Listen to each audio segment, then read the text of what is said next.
Bonjour. Eh bien, dans notre série sur la chevalerie, que vous trouverez sous forme de plusieurs vidéos sur cette chaîne YouTube où vous êtes, je voudrais faire une deuxième partie sur les outils du chevalier, les armes du chevalier, qui, lorsqu'il dédie ses armes au nom du divin ou au nom de la transcendance, eh bien, deviennent des armes de lumière, alors qu'avant elles ne sont que des armes humaines.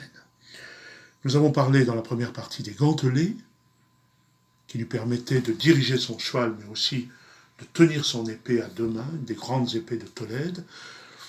Et nous avons vu que c'était, de nos jours, sa pondération, que c'était sa prudence, c'était la mesure de son doigté, puisqu'on dit, à l'époque moderne, savoir mettre des gants pour parler aux gens.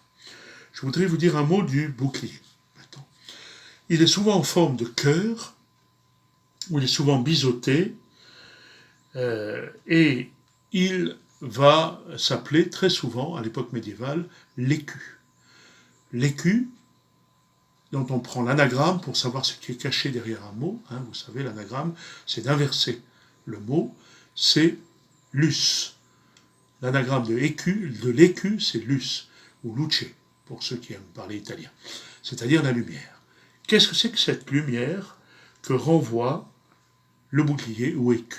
Eh bien, il fait rayonner les armoiries comme une sorte de glyphe de protection, et il les rayonne dans un langage crypté qui fait communiquer, par exemple à l'époque des tournois ou à l'époque des rencontres de chevaliers, puisqu'il a souvent ces mêmes armoiries sur sa tunique, qui fait communiquer silencieusement les chevaliers sur leurs désirs profonds, leurs désirs idéaux. Et le bouclier porte des armoiries qui, au fond, sont un langage universel pour la chevalerie, un petit peu comme de nos jours, les gens d'une même corporation, que ce soit des tailleurs, des artisans boulangers ou autres, parlent un langage, un jargon qui peut se comprendre ou ne pas se comprendre, selon si les gens sont de leur corporation ou non. C'est la même idée. Alors, il faut savoir que ce bouclier est donné lors de son adoubement au chevalier à l'époque médiévale, et il est donné, curieusement, mais intelligemment, par la dame. La dame, qui a aussi ses lettres de noblesse, qui a été formée à la beauté et à la transcendance, va, lors de la partie de l'adoubement du chevalier, lui conférer sa lance et son bouclier. Donc ce n'est pas anodin que ce soit la dame qui lui donne. Et quand elle lui donne, à ce moment-là, le bouclier est blanc. Il est peint avec de la chaux, et il est blanc, et on l'appelle une table d'attente. Alors de quelle attente s'agit-il? Il s'agit de l'attente de la vision intérieure. Je parle parfois à mes étudiants du parallèle qu'on peut faire avec les Amérindiens, et qu'on appelle Peaux-Rouges, mais c'est eux-mêmes qui se nomment Peaux-Rouges, quand ils vont sur une haute colline pour rechercher ce qu'ils appellent leur totem. C'est-à-dire qu'ils ne mangent pas ou ne boivent pas, donc leur corps s'affaiblit, leur vision, si vous voulez, se brouille, et à ce moment-là se dégagent des images d'animaux ou de symboles figuratifs qu'on appelle les totems, et ce sont ces symboles qui vont guider leur mission de vie. Pour le chevalier, c'est pareil. Les armoiries qu'il porte sur sa tunique ou sur son bouclier désignent sa mission de vie, et ceux qui peuvent comprendre ce langage héraldique comprennent de quoi il s'agit, vers quoi il se destine à accomplir. Bien. Les armoiries portées sur le bouclier, à l'époque médiévale, sont tout contre le cœur, puisque le bouclier est porté de cette manière-là pour protéger le cœur, parce qu'évidemment, c'était une des parties les plus fragiles, les plus vulnérables lors du tournoi, encore que pendant le tournoi, on ne tuait pas l'adversaire. On devait le terrasser, mais on ne devait pas le tuer. Et ce bouclier va permettre de protéger les poumons et le cœur, la sphère cœur-poumon, et en même temps, il montre les armoiries du chevalier qui, depuis, ont été peintes ou gravées sur la table d'attente des débuts, quand il a reçu son bouclier des mains de la dame.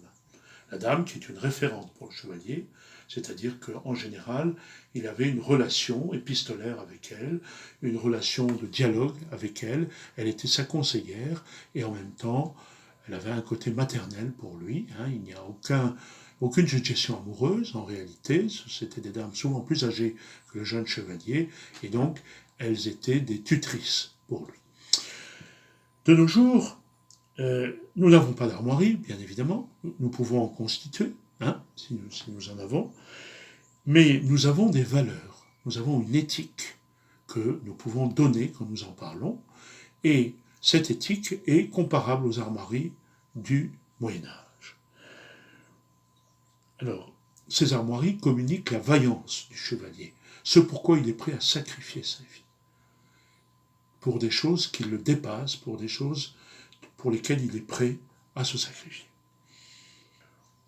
C'est à tel point que pendant ces fameux tournois que vous avez tous vus dans les films de chevalerie, eh bien, un chevalier qui aurait été indigne, ou qui aurait été félon, c'est-à-dire traître, comme on disait à l'époque félon, eh bien, se voit retiré par son adversaire ou par le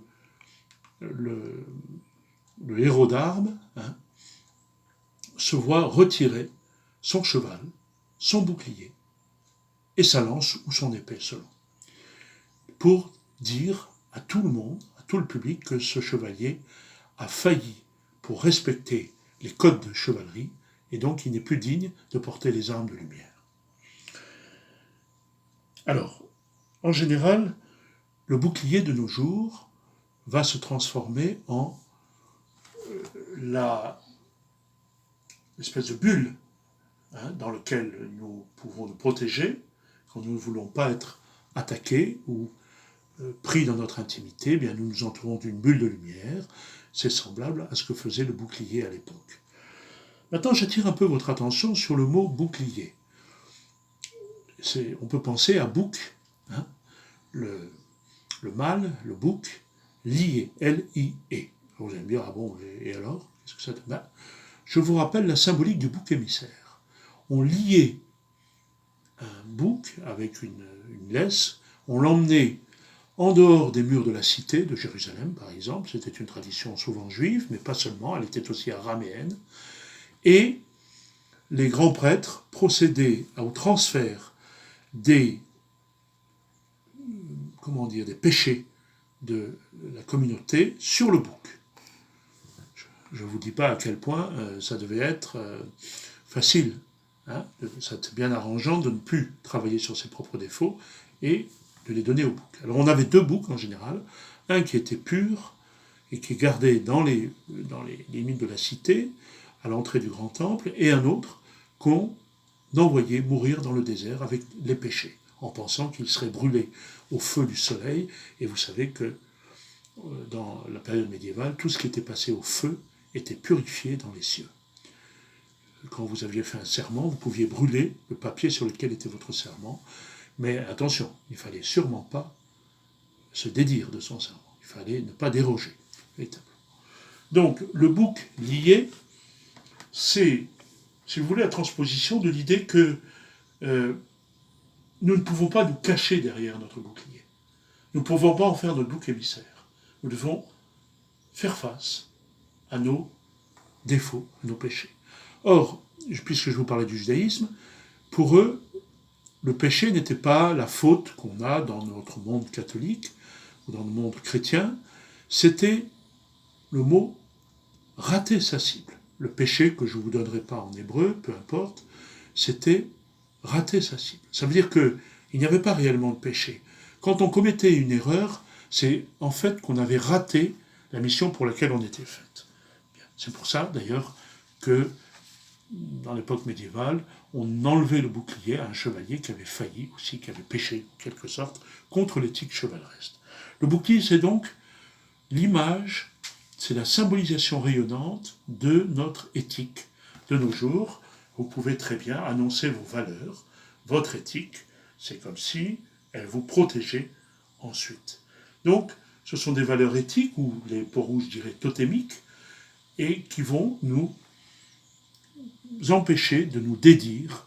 Alors, on aura toujours en mémoire les armoiries qui sont sur notre bouclier, et elles se rappelleront à notre vue pour nous éviter de déroger à l'engagement que nous avons pris, au serment que nous avons pris.